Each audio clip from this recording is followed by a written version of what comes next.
May gusto akong ipaalala sa'yo. Huwag mong husgahan ang buhay mo base lang sa isang chapter na medyo mahirap basahin. Baka nagkamali ka ng course na kinuha, nagkamali ng negosyo, o nagtiwala sa maling tao. Masakit, oo, pero hindi ibig sabihin na tapos na ang story mo.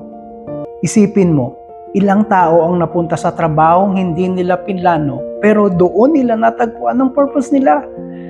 Minsan, yung wrong path pa nga ang nagtuturo sa atin ng tamang direction. At yung mga pinangarap mo na hindi natuloy, hindi lahat ng failed dream ay failure.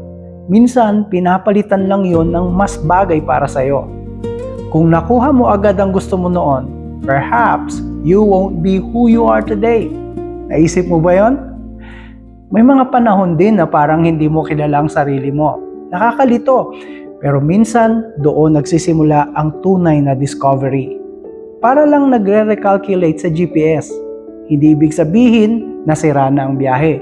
Ibig sabihin lang may bagong ruta. Kaya kung nasa mahirap kang chapter ngayon, huwag kang susuko. Hindi pa ito ang ending. Baka ito pa ang bahagi ng kwento na magpapaganda sa lahat ng susunod. Ayos?